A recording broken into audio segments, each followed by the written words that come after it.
Hey everyone, welcome to today's Explainer. Today, we're doing something deeply satisfying. We are breaking down the exact step-by-step anatomy of a professional pool opening. Honestly, it's like watching a magic trick. We're taking this completely neglected, overwintered setup and turning it back into a pristine summer oasis. It's really a masterclass in systematic problem solving, and we're going to break it all down into 2 dramatic acts based on some raw field notes from a pool pro.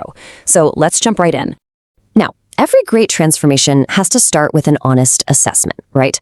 We're starting the clock right after pulling off the winter cover. And by the way, the sun dries that thing out in like 5 minutes, which is a nice little bonus. But underneath, well, to use the pool guy's exact, incredibly understated words, yeah, not looking too good. Bit green. I mean, that's our baseline for today. A literal swampy green starting line. The stakes are set, so it's time to get to work. Part 1. The chemical attack. Okay, let's dive into this, because before any of the magic can actually happen in the water, the mechanicals have got to be sorted out. Our pros head straight over to the equipment shed, or as they playfully call it, the playroom. First up, do up all the unions. Second, put the bung, the system's plug, right back in. And third, get it running. Notice there's absolutely no hesitation here. It's just a rapid-fire setup to make sure the pool's circulatory system is active and ready to pump the treatments we're about to unleash. And this right here perfectly illustrates the tactical approach to a green pool and exactly why getting that water moving first is so absolutely crucial. Once we have circulation, it's time for a highly coordinated 3-pronged attack. First, the heavy artillery, the shock treatment. We're talking sprinkling the entire tub in to just decimate that algae. Next up, chlorine granules are sprinkled in as a sort of secondary supplemental strike. And finally, you gotta put your back into it with some physical labor. A manual brushing of all the steps and surfaces to agitate that clinging algae and force it right out into the chemical-rich water. So, with the chemicals aggressively doing their thing and the mechanicals humming away, the immediate physical labor of part 1 starts to wind down. That sun-dried cover gets folded up nice and easy. The stage is set. But a transformation like this really requires time. So we're going to pause our narrative right here to just let that chemical magic do its absolute worst to the green algae. And now, we wait. Part 2. The big reveal. Welcome back to the scene of the crime, folks. And wow, the contrast here is just staggering. Now, what's really interesting about this is the sheer difference between visits. We left a swampy, algae-filled mess, but now, after the chemical attack, the water is this beautiful, nice, clear blue. The algae is completely dead. But the job isn't quite finished yet. The water itself is clear, sure, but all that dead organic matter, it's all settled right down onto the steps and the floor. This vessel definitely needs a scrub. And that brings us straight into the rapid succession of the manual cleanup phase. First things first, getting the net out and skimming the surface to grab anything floating around. Then, within minutes, the vacuum is plugged in and we start the deeply, deeply satisfying process of hoovering up all that dead debris sitting on the pool floor.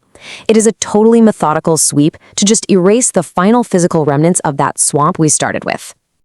Amidst all this intense netting and hoovering, there's actually a really great humanizing little moment straight from our source. He noted, "Nice customers bought me a drink. Thanks for the water." It's so easy to forget when you're just looking at the results, but there is serious sweating, physical labor involved in bringing a pool back to life under a hot sun. Hydration is absolutely key when you're out there manually wrestling a pool vacuum all afternoon.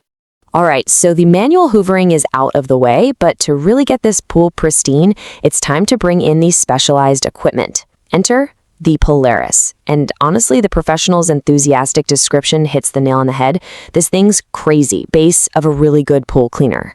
Once the heavy lifting is done by hand, this little machine just gets chucked right into the blue water to handle all the fine details and keep that floor completely spotless. So the crucial point here is that all the debris we just vacuumed, plus all that dead algae, it didn't just magically disappear. Nope, it went straight into the pool's filter. So to finalize the mechanical side of things, that filtration system has to be cleared out, and fast. First, give the system a really good backwash to flush out all the junk. Second, give it a quick rinse back and pillar to settle the sand back into its proper place. And third, turn the whole thing back on. Boom! The circulatory system is now clean, clear, and fully functional. We are really in the home stretch now, guys. The water is blue, the debris is totally gone, the cleaner is running around doing its thing, and the filter is totally backwashed. But before handing the keys over, so to speak, the water needs to be perfectly balanced.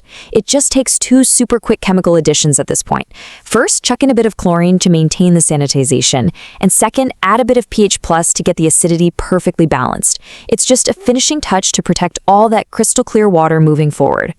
And there we have the whole shebang. We started with a literal green swamp, and we've ended up with this. Honestly, I think the absolute best way to celebrate is with the pool guy's triumphant, if slightly auto-caption garbled, sign off. Nice job done. This one's ready for the summer. All your boy for the pool work. It is such a great testament to the fact that, hey, with the right sequence of mechanical tweaks and targeted chemicals, pretty much any mess can be systematically reversed. Which brings us to a final question for you. We've just watched this highly structured, incredibly satisfying process take something completely neglected and make it totally pristine again. So, what neglected project in your life are you ready to shock back to life for the summer? Whether it's a literal pool, a disaster of a garage, or just a forgotten hobby, I really hope this explainer showed you the power of breaking a massive cleanup down into manageable parts. Keep learning, keep organizing, and I will catch you on the next